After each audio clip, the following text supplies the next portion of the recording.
very good morning to all of you. කොයින්ද පටන් ගත්තේ කොහොමද ඉවරුනේ කියලා හිතා ගන්න බෑ. මේ අවුරුදු බොහොම ඉක්මනින් ගෙවුණා. සාමාන්‍ය අවුරුද්දක් පටන් ගන්නකොට අවුරුද්දක් ඉවර වෙනකොට අපි ගොඩාක් දේවල් හිතනවා.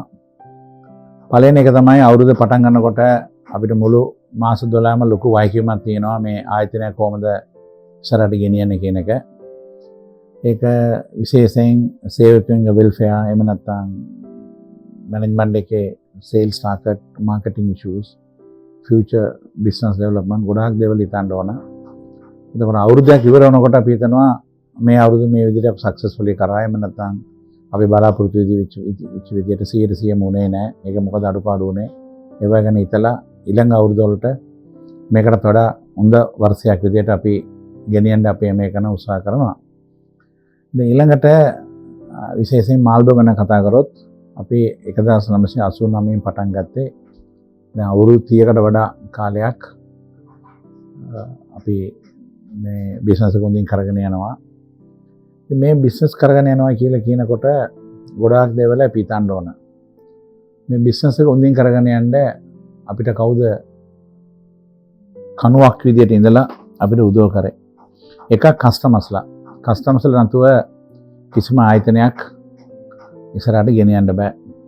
කස්ටමර්ලා කියන්නේ අවිලා බාණ්ඩක් බඩුවක් අරගෙන සල්ලි දීලා යන එක විතර නෙවෙයි.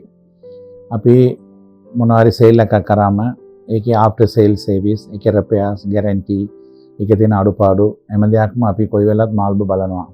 එහෙම නැතුව නිකන් කස්ටමර් කෙනෙක් ආවා මොනවාරි ඒගොල්ලන්ට අපි වික්කා කෑෂ් එක ගත්තා එහෙම අපි කවදාකවත් හිතන්නේ නැහැ. කොයි වෙලාවත් ඒගොල්ලන්ට උපරිම අපි try කරන හොඳ බාණ්ඩයක් විකුණන්න ඕන කියලා.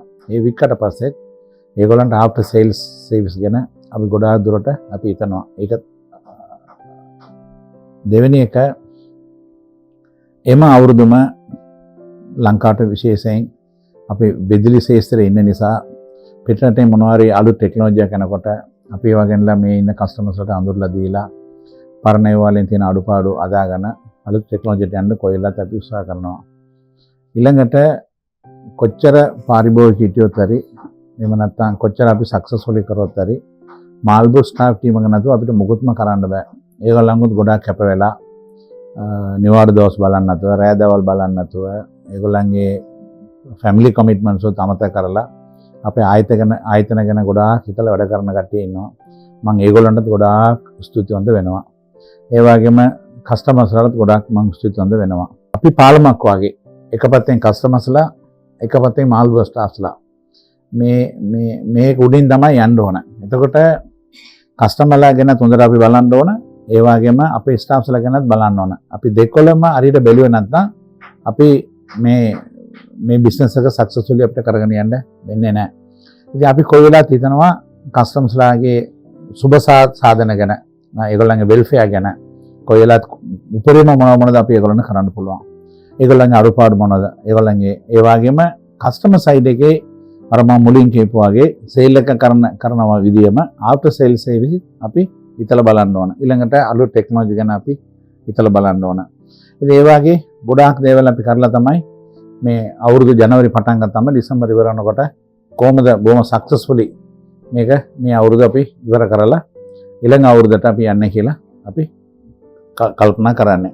ඒ වගේම අපිට හොඳ කස්ටමර්ස්ලා ඉන්නවා, අපිට හොඳ ස්ටාෆ් ටීම් ඉන්නවයි කියලා විතරක් ඕනම බිස්නස් එකක් අපිට සක්සස්ෆුලි කරන්න බෑ. අපි බැංකුවේ නම මම කියන්නේ කියනකොට එච්චර හොඳ නැහැ. ඔක්කොම බැංකර්ස්ලාට අපි ස්තුතිවන්ත වෙන්න ඕන. shipping කම්පැනිට අපි ස්තුතිවන්ත ඕන. අපිට ඉන්නවා ලොජිස්ටික් බලන කට්ටිය. ඒගොල්ලන්ට අපි ස්තුතිවන්ත වෙන්න. උදාහරණයක් පෝස්ට්මෑන් ලියුම් ගේන කෙනාට අපි ස්තුතියි. පෝස්ට්මෑන් ආවෙ නැත්නම් අපිට ඩේ ටු ඩේ ඔපරේෂන් කරන්න බෑ. එයාටත් අපි ස්තුතිවන්ත වෙන්න ඕන. ඒමම අපි කියනවා නගර සභාව ගැන අපි කතා කරනවා. දැන් නගර සභාවෙන් ආවිලා අපේ පරණ ඔෆිස් එකේ තියෙන කිලුට ඒවා එහෙම නැත්නම් කුණු ටික අරන් ගියේ නැත්නම් ඔෆිස් එක ගඳ ගන්නවා. අපි ඒගොල්ලන්ට ස්තුතිවන්ත වෙන්න. ඒ වගේම මේ බිස්නස් එකේ එක නම සපෝට් කරනවා. නගර සභාවේ ඉඳලා එහෙම නැත්නම් shipping කම්පැනියක් ඉඳලා එහෙම නැත්නම් postman ඉඳලා එහෙම නැත්නම් clearing agent ඉඳලා ඒ වගේම අපේ shipment එක කස්ටමර්ස් එකට ආවම අපි try කරනවා පුළුවන් තරම් ඉක්මනට clear කරගන්න. එහෙනම් අපි රජයේ සේවකයෙක්, ඒ කියන්නේ කස්ටම්ස් විතර නෙවෙයි ලංකාව වරාය අධිකාරිය, එයාපෝට් ඒවියේෂන් වෙන්න පුළුවන්, එයාලයින්ස් වෙන්න පුළුවන්, එයාපෝට් ඔතොරිටි වෙන්න පුළුවන්. අපි ඔක්කොටම අපි ස්තුතිවන්ත වෙන්න ඕන. ඉතින් ඒ නිසා එම එකනටම රජයේ සයිඩ් එකෙන් අපිට වෙලාවට වැඩ කරගන්න මම උදව් කරා කියනවා නම් ඒක වැරදි. අපේ වැඩවල වෙලාසෙන වැඩට කරගන්න උදව් කරපු එම රජ නිලධාරීන්ටම ස්තුතිවන්ත වෙනවා. අපේ කස්ටමර්ස්ලාට ස්තුතිවන්ත වෙනවා. මාල්බු ස්ටාෆ්ලාට ස්තුතිවන්ත වෙනවා. ඒ වගේම අනිත් ශේෂ්ත්‍රේ මම අර මුලින් කියපු වගේ එයාර්ලයින්ස් එකක් වෙන්න පුළුවන්, කස්ටම්ස් වෙන්න පුළුවන්, අනිත් රජ ආයතන වෙන්න පුළුවන්. අපි සේල්ම දෙනාට අපි ස්තුතිවන්ත වෙනවා මාල්බු වෙනුවෙන්. ඒ වගේම දැන් ඊළඟ අවුරුද්දක් දැන් අපි පටන් ගන්න යන්නේ. ඉතින් ඒ අවුරුද්දට මේ විදිහටම අපි කරගෙන යන්න තමයි අපි හිතලා තියෙන්නේ. ඉතින් එහෙමනම් මම සේල්ම දෙනාට සුබ නත්තල් සුබ අලුත් වර්ධයක් කියලා ප්‍රාර්ථනා කරලා අපි 2026 ජනවාරි මාසයේ නව තවතාවක් හම්බ වෙමු කියලා මම ප්‍රාර්ථනා කරනවා.